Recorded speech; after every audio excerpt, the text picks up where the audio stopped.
નમસ્કાર વિદ્યાર્થી મિત્રો, આજના વિડીયોમાં ફરી તમારું સ્વાગત છે। છેલ્લો 15મો પાર્ટ વિશે આપણે લગભગ ઘણા સમયથી ચર્ચા કરતા હતા। પાર્ટનું નામ રાજ્ય સરકાર, જેમાં છેલ્લા વિડીયોની અંદર આપણે આરોગ્ય વિષયક ટોપિક ઉપર ચર્ચા કરતા હતા,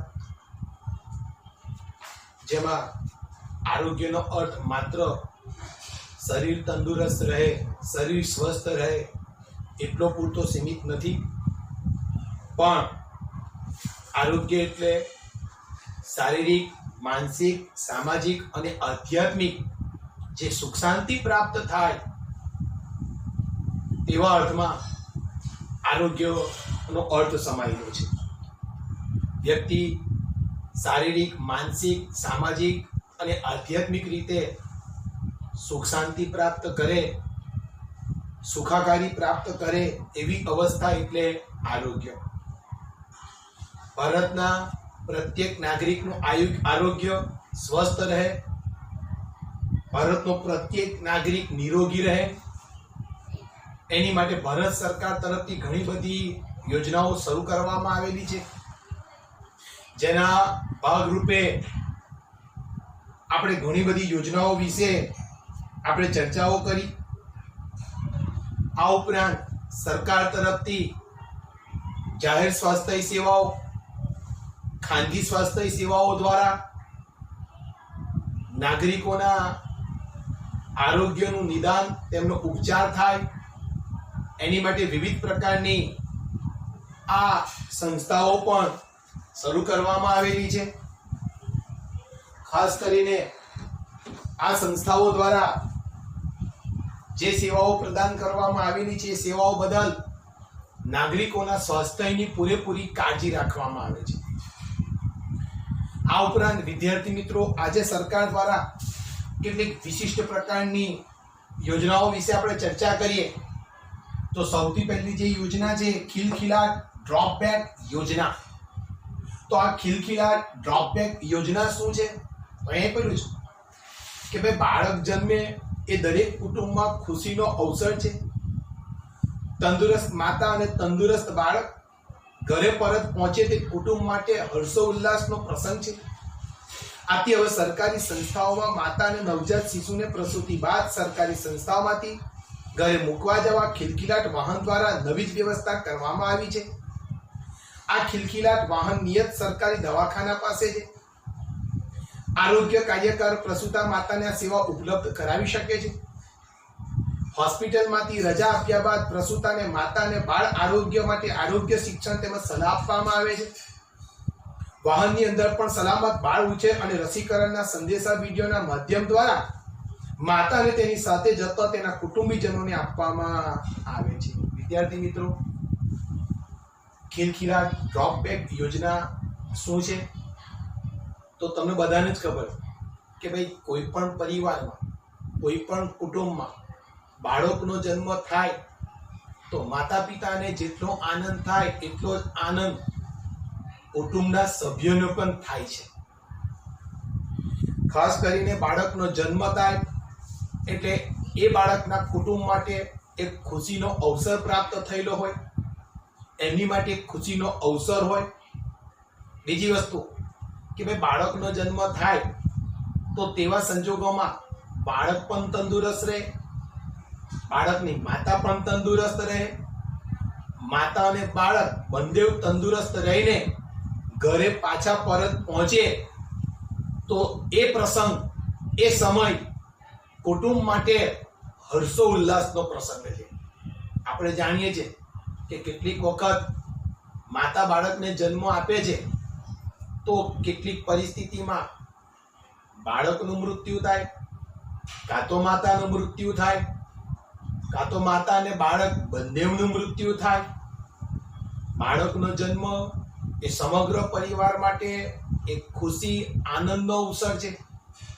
એટલે ઘણી વખત બાળક જ્યારે માતા જ્યારે બાળકને જન્મ આપે તો એ ખરેખર એક ખુશીનો પ્રસંગ કહેવાતો હોય છે।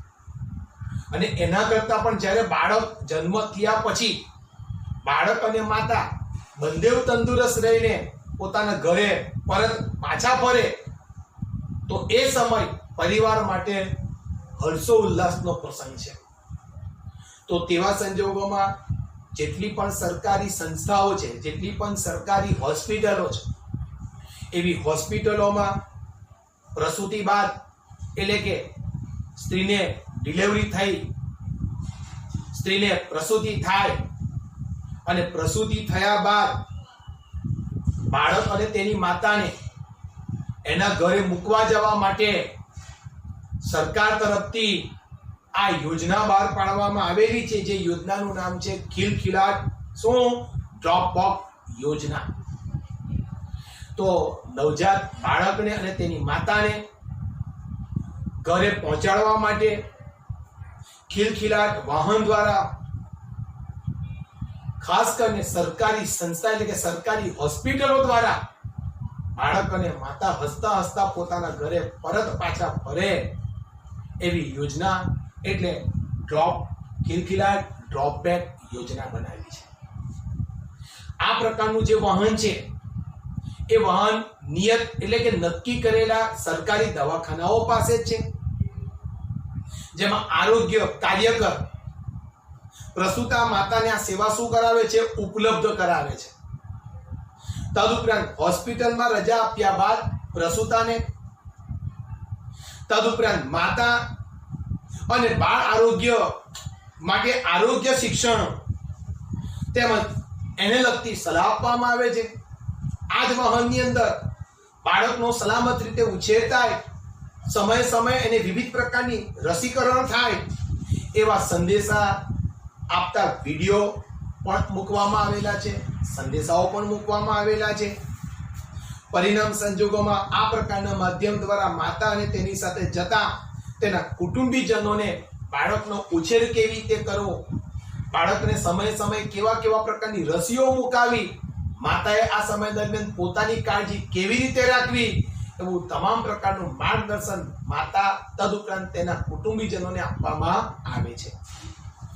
તદુપરાંત વિવિધ આરોગ્ય દિવસની ઉજવણી માટેના દિવસો છે, જેમાં 30મી જાન્યુઆરી વિશ્વ રક્તપિત્ત વિરોધી દિવસ, 4 ફેબ્રુઆરી વિશ્વ કેન્સર દિવસ, 8 માર્ચ વિશ્વ મહિલા દિવસ, 24 માર્ચ વિશ્વ ક્ષય નિવારણ દિવસ, 7મી એપ્રિલ વિશ્વ આરોગ્ય દિવસ, 25 એપ્રિલ વિશ્વ મલેરિયા દિવસ, 31મી મે વિશ્વ તમાકુ વિરોધી દિવસ, 5મી જૂન વિશ્વ પર્યાવરણ દિવસ, 14મી જૂન વિશ્વ રક્તદાન દિવસ, 21 જૂન વિશ્વ યોગ દિન, 11મી જુલાઈ વિશ્વ વસ્તી દિવસ, 1 ડિસેમ્બર વિશ્વ એડ્સ દિવસ, 3 ડિસેમ્બર વિશ્વ વિકલાંગતા દિવસ અને 10મી ડિસેમ્બર વિશ્વ માનવ અધિકાર દિવસ.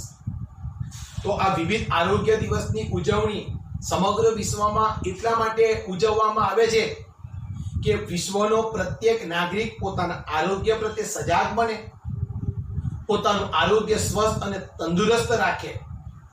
આ ઉપરાંત બીજી એક જે યોજના છે એનું નામ છે મુખ્યમંત્રી અમૃતમ એટલે કે મા યોજના. ગુજરાત રાજ્યના તમામ જિલ્લાના ગ્રામ્ય તેમજ શહેરી વિસ્તારના ગરીબી રેખા હેઠળ જીવતા કુટુંબ તથા જે કુટુંબની વાર્ષિક આવક રૂપિયા 4 લાખ કે તેથી ઓછી હોય તેવા કુટુંબના મહત્તમ 5 વ્યક્તિને સભ્યોનો પણ સમાવેશ થાય છે, જેમાં હૃદય, મગજ, કિડની, કેન્સર, બંધ, નવજાત શિશુના રોગો અને ગંભીર ઈજાઓ માટે નિયત સારવાર પેકેજીસ નક્કી કરેલા છે. આમ કરારબદ્ધ થયેલા હોસ્પિટલમાં લાભાર્થીને ડાક્ટરી સારવાર મળે છે. વિદ્યાર્થી મિત્રો, ભારત સરકારની સાથે સાથે ગુજરાત રાજ્ય સરકારની વાત કરવામાં આવે તો ગુજરાત રાજ્ય સરકાર પણ પોતાના ગુજરાતના નાગરિકો પ્રત્યે એટલી સભાન અને સજાગ છે. ગુજરાતના પ્રત્યેક નાગરિકોનું આરોગ્ય તંદુરસ્ત અને સ્વસ્થ રહે એની માટે ગુજરાત રાજ્ય સરકારે મા અમૃતમ એટલે કે મુખ્યમંત્રી અમૃતમ એટલે કે મા યોજના શું કરેલી છે? બહાર પાડેલી છે, જેમાં શહેરી વિસ્તાર અને ગ્રામીણ વિસ્તાર કે જે લોકો ગરીબી રેખાની નીચે જીવે છે, આ ઉપરાંત જે કુટુંબની વાર્ષિક આવક 4 લાખ કરતા કેવી હોય, ઓછી હોય, એવા કુટુંબ દીઠ, એટલે એક કુટુંબમાં કેટલા સભ્યો, 5 સભ્યોનો સમાવેશ કરવામાં આવ્યો છે. તો આવા કુટુંબને પ્રધાનમંત્રી અમૃતમ એટલે કે પ્રધાનમંત્રી મા યોજનાનું શું કરવામાં આવે છે, આ સહાય પૂરી પાડવામાં આવે છે. આ એક જાતની આરોગ્ય ક્ષેત્રે શું છે, સરકાર તરફથી મદદ છે. જેમાં કયા કયા રોગોનો સમાવેશ થાય છે, તો કે જેમાં ખાસ કરીને જો કોઈને હૃદય, મગજ, કિડની, કેન્સર, બર્ન્સ, તદુપરાંત નવજાત શિશુના રોગો અને ગંભીર ઈજાઓ માટે નિયત એટલે કે નક્કી સારવાર પેકેજ શું કરવામાં આવ્યા છે, નક્કી કરવામાં આવેલા છે. અત્યાર સુધી મને ખબર હતી ત્યાર સુધી આ યોજનામાં 2 લાખનું પેકેજ હતું કે કોઈ પણ પ્રકારની આમાંની કોઈ પણ બીમારી જો આપણને થાય ને આપણી પાસે જો મા કાર્ડ હોય તો સરકારે ગુજરાતના અમુક હોસ્પિટલો નક્કી કરેલા છે. જો તમે એ હોસ્પિટલમાં મા કાર્ડ બતાવીને જો તમે એ હોસ્પિટલની સેવા લો તો તમને એ ડોક્ટરની સેવા તો પ્રાપ્ત થશે, પણ એ જે કંઈ પણ બિલ બનશે એ બિલમાં જો 2 લાખની ઉપર હશે તો 2 લાખ સુધીનું આપણને પેકેજની રાહત મળશે. બાકીના ઉપરના પૈસા આપણે ભરવાના રહેશે. 2 લાખ અંદરનું જો બિલ થશે તો તમને પૂરેપૂરું બિલ મળશે. પણ હવે એવું સાંભળવા મળ્યું છે કે આ 2 લાખમાંથી ગુજરાત રાજ્ય સરકારે એ પેકેજીસ લગભગ 5 લાખનું કરેલું છે કે 5 લાખ સુધીનો ખર્ચો ગુજરાત રાજ્ય સરકાર આપશે. તદુપરાંત બીજી એક એવી યોજના છે જેનું નામ શું આપવામાં આવ્યું છે, આયુષ્યમાન ભારત યોજના, જે લગભગ 2018 માંથી જ અમલ કરવામાં આવેલી છે, જે કેન્દ્ર સરકારની યોજના છે. તમે જોવા જાઓ તો આયુષ્યમાન ભારત યોજના અથવા પ્રધાનમંત્રી જન આરોગ્ય યોજના એ ભારત સરકારની સ્વાસ્થ્ય યોજના છે, જે 1 એપ્રિલ 2018 માં સંપૂર્ણ ભારત દેશમાં અમલમાં લાવવામાં આવી છે.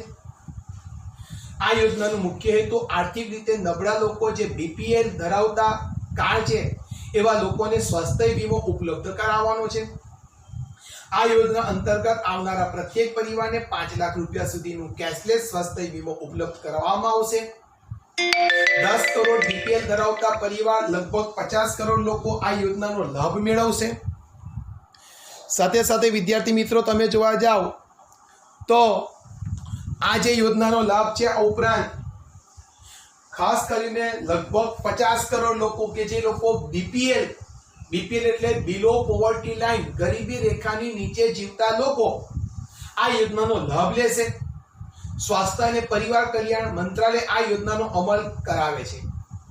આયુષ્યમાન ભારત યોજનામાં 2 મહત્વની બાબત છે, એક તો રાષ્ટ્રીય સ્વાસ્થ્ય સુરક્ષા યોજના અને કલ્યાણ કેન્દ્ર. વિદ્યાર્થી મિત્રો તમે જોવા જાઓ તો જેવી રીતે પ્રધાનમંત્રી અમૃતમ એટલે કે મા યોજના વિશે ચર્ચા કરી, એવી જ સ્વાસ્થ્યને લગતી જે યોજના છે એ આયુષ્યમાન ભારત યોજના છે. ડિફરન્સ એટલો છે કે આ જે યોજના છે એ ગુજરાત પૂરતી છે, આ જે યોજના છે એ સમગ્ર ભારતને લગતી યોજના છે. તમે જોવા જાઓ આ યોજના કેન્દ્ર સરકારની છે, જે એક સ્વાસ્થ્ય યોજના છે, જે 1 એપ્રિલ 2018 થી સમગ્ર ભારતમાં અમલમાં લાવવામાં આવેલી છે. આ યોજનાનો મુખ્ય જે હેતુ શું છે કે જે લોકો આર્થિક રીતે નબળા હોય, જેમની આર્થિક સ્થિતિ સારી ન હોય, જે લોકો બીપીએલ એટલે કે ગરીબી રેખાની નીચે આવતા લોકો હોય, બીપીએલ એટલે કે બિલો પોવર્ટી લાઈન, એવા લોકોને આ સ્વાસ્થ્ય વીમો ઉપલબ્ધ કરાવવાનો હેતુ છે. કારણ કે દેશમાં ભારત જેવા દેશની અંદર ગરીબીનું પ્રમાણ વધારે છે, જ્યાં લોકોને ખાવા પણ ફાફા પડતા હોય તે આજે લાખો અને લાખોની સંખ્યામાં બિલો આરોગ્યના કેવી રીતે ભરી શકે. પરિણામ સંજોગોમાં આવા લોકો આરોગ્યની સેવા પ્રાપ્ત કરી ન શકવાના કારણે છેલ્લે લોકો મૃત્યુને વાલું કરે છે. તો તેવા સંજોગોમાં ભારતના પ્રત્યેક નાગરિકનું આરોગ્ય સ્વસ્થ રહે એની માટે ભારત સરકારે આયુષ્યમાન ભારત યોજના બહાર પાડેલી છે. ભારતમાં તમે જોવા જાઓ કે ભાઈ આ યોજના અંતર્ગત 50 કરોડ લોકો આ યોજનાનો શું કરશે, લાભ લેશે. સાથે સાથે આ યોજનાનો અમલ સ્વાસ્થ્ય પરિવાર કલ્યાણ મંત્રાલય આ યોજનાનો શું કરાવે છે અમલ, જેમાં કેટલા પેકેજીસ નક્કી કરેલું છે? 5 લાખ. કોઈ પણ પ્રકારની બીમારી હશે, જો તમારી પાસે આયુષ્યમાન ભારત યોજનાનું જો કાર્ડ હશે તો તમે કોઈ પણ સરકારના કેશલેસ એટલે જે સરકારી હોસ્પિટલ સાથે ટાઈપ હશે, એટલે કે સરકાર જે હોસ્પિટલને પોતાની સાથે શું હશે? જોડેલી હશે, એવા હોસ્પિટલમાં તમે આ કાર્ડ લઈને જશો તો તમારે કોઈ પણ પ્રકારના પૈસા ચૂકવવાના નથી. એ કાર્ડથી જેટલાનો ખર્ચો થયો હશે એ તમામ પ્રકારનો ખર્ચો કોણ પૂરો પાડશે? સરકાર પૂરો પાડશે, અને કેશલેસ કહેવામાં આવે છે. તો આ યોજના થઈ ગઈ આયુષ્યમાન ભારત યોજના. જાણવા જેવું આપણે સિવિલ હોસ્પિટલ વિશે. અમદાવાદ સિવિલ હોસ્પિટલ એ એશિયા ખંડની સૌથી મોટામાં મોટી હોસ્પિટલ કઈ જગ્યા પરની છે? અમદાવાદ. આ હોસ્પિટલની સ્થાપના 1841 માં થઈ હતી. આ હોસ્પિટલમાં હૃદય, કિડની, કેન્સર અને અન્ય ગંભીર રોગોની સારવાર માટે ઉત્તમ સુવિધા શું છે? ઉપલબ્ધ છે. તો વિદ્યાર્થી મિત્રો, આજે આપણે લગભગ 15મો પાઠ પૂરો કરીશું. આવનાર વિડીયોમાં આપણે ફરીથી એક નવા પાઠ સાથે આવીશું. ત્યાર સુધી હું રજા લઉં છું વિદ્યાર્થી મિત્રો. નમસ્કાર.